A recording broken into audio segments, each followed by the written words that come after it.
has entered into the transfer portal. He has redshirted, so he's no longer playing. That was what, and so that kind of leads us into our next topic, obviously, for us, right? With, hey, what's going to happen with our guys? So I've got a little list here that I want to go over from Nick Del Toro. Shout out to Nick. And he put the snaps, or basically not the snaps, but the people how many games they played, right? So we've got a handful of guys that if you play 4, you're good. Once you play it past the 4, then you're basically locked in. So guys like Trayon Webb, Pop Power, Kelby Collins, once they play this game, which I believe they will, right? They'll be locked in. The names that I'm going to continue to keep an eye on, Bryce Levitt's a redshirt freshman. He's only played in 3 games, so technically he can play in this game and still be eligible to transfer. The big names, though, to keep an eye on, obviously Eugene Wilson's only played in 2 games. Jakeem Jackson's played in 2, Sharif Denson, Bryce Thornton. These guys, there's some time there. I'm not saying they have any intentions of leaving, but Eugene Wilson's obviously a big one. Other ones are Abrams, Teddy Foster, Josiah Davis. Those are all freshmen. So for us to really get worked up about those, I wouldn't be too concerned. Again, the biggest one is going to be Eugene Wilson. Gregory Smith, Jonte Robinson, those are freshmen. Cormani McClain hasn't played a single game at all. And we got a couple other guys that haven't played any games either, that haven't got anything counted towards them. But again, I'm not too concerned about those guys. So we've heard a few names possibly being tossed around. Again, how much weight is there to put into that? I wouldn't know. But there was a quote actually from Napier, which I found very interesting. Says, we haven't had the problem necessarily. We've had a few situations that were mutual, but we've got a hungry group out there. So that leads me to believe that there may be some. And depending on who it goes, there may be like, yep, totally get it, man. It's probably best that you do that given the circumstances. And we'll never know who it was. If Eugene Wilson enters the red shirt, I can assure you that wasn't a mutual decision. But there's 17 running backs. There's a couple of D linemen. Maybe there's just with depth. If we see some of those guys, it could be like, hey, they talked about it. Here's what's happening. That's what it was. So it was interesting they at least addressed it. And they even asked Pop Howard, hey, what were your thoughts on the opt-outs in football and how they affect the team? He goes, look, I don't think that it'll be a problem anywhere on this team, offense or defense. Now, these guys are professionals. I don't think Pup would come out here and be like, yep, there's 10 guys that are leaving, guys. But I also, look, I think he does believe, like, hey, I don't think it'll be an issue. And even if Eugene, we keep saying trying Eugene, to think optimistic. The reason why we feel like Eugene, I think, is we all see the writing on the wall. You got an electric before we get wide into receiver a few other things, we're going to talk about when he is Tre'Quan on the Bridges, field, may not his be getting the ball comments, enough, and we can then see also break down and if there is a identity moving forward, that part of this is going to be very interesting. Would he be likely Horse to Pickens leave? with Ty. Outside of that, there is you can hang out. There hasn't been any word or inkling that he would leave. It's just we've got a few things. Simply a gut shows run a little feeling. longer than we thought. Who knows? He may love it there, be completely content. He did he actually win with injury. I was about to say, did he win like every game? Is that why he's here? We're looking at like the rest of you guys. Not quite every game, but look, did Rocket Money find you any subscriptions you forgot about or you paid for twice and didn't realize it? Can you name every single subscription you have? I know I can't name all of mine, and I'm not alone. I just learned that over 74% of people have subscriptions they've forgotten about. With Rocket Money, I don't have to remember every subscription or worry about forgetting any because I can see them all laid out right in front of me. Look, Rocket Money is fantastic. When you connect all of your accounts, what I enjoy about it is you connect all of your accounts, all of your cards, your bank accounts, etc. It's like, in my eyes, for me, like a little personal accountant. You get a little dashboard, shows you what's coming in and what's going out. And I think money, being educated on your finances, that what is coming in and what is going out is huge, and it allows for you to excel. This is why we were excited to team up with Rocket Money. I think financial education is very important. And unfortunately, it's not taught in schools.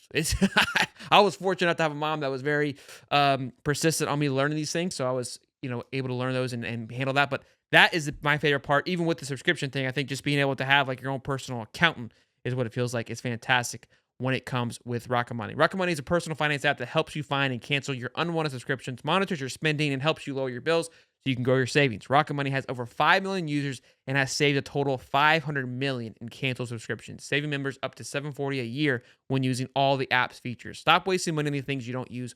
Cancel your unwanted subscriptions by going to rocketmoney.com/hightopsports. That's rocketmoney.com/hightopsports. rocketmoney.com/hightopsports. Yeah, I mean, you look at the freshmen and how many games they played.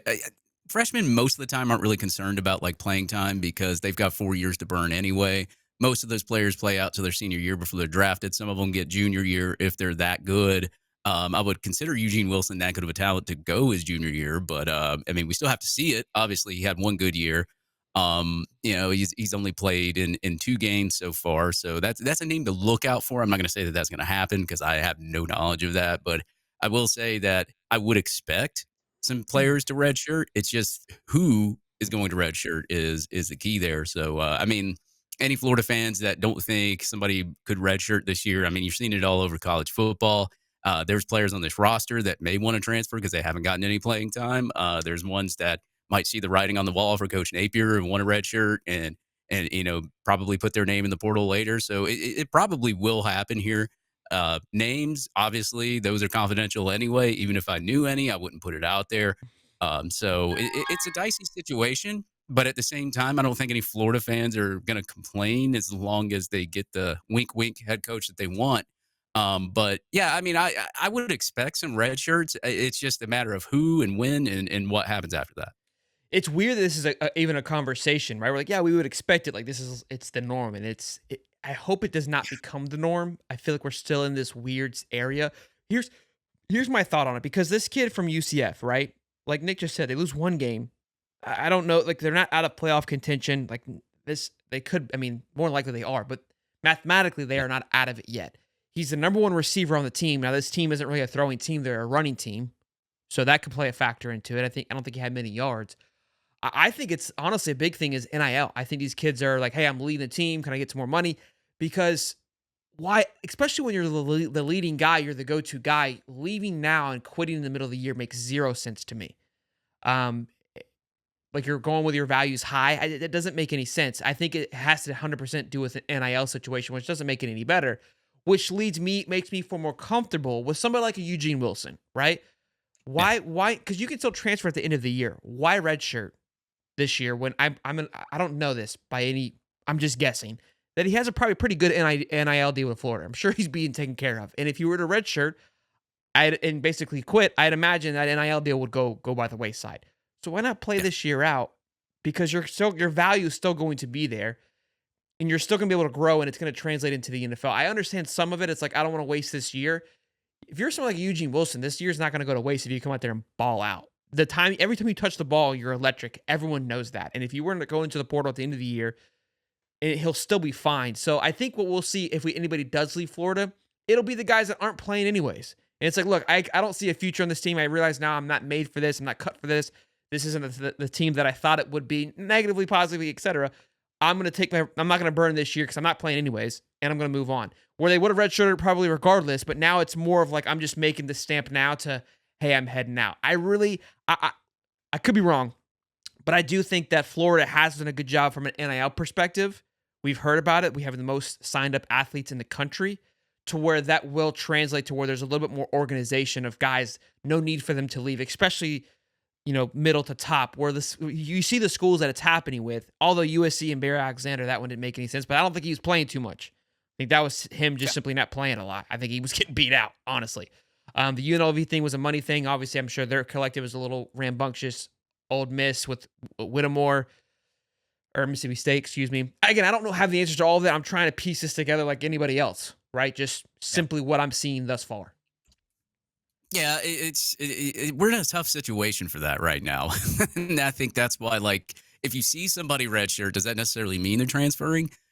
Are they thinking, okay, well, maybe there's a new head coach coming in. Let me see who that is, and I'll redshirt for the season and see, and play for him next season and save a year of eligibility for this guy? Or are they saying, hey, I want to transfer somewhere else because I'm just not liking it here, or they're not paying me enough, or somebody offered me more, because we all know tampering happens.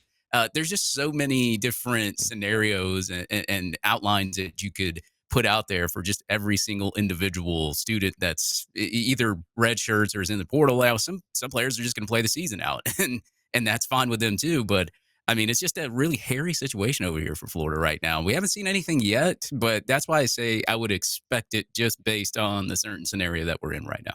Gravy Biscuit says risk of injury. And look, I agree with that. They don't want to get injured and hurt themselves playing for a team that may not be relevant in the future. But if you're like Eugene, it's like, look, you can just say, hey, I'm hurt, and slowly kind of ride the year out and still get paid. Where I feel like if you redshirt, you're basically eliminating I don't know. I could be wrong. I don't know. But I'm trying to think optimistic here of the situation and how it could all play out.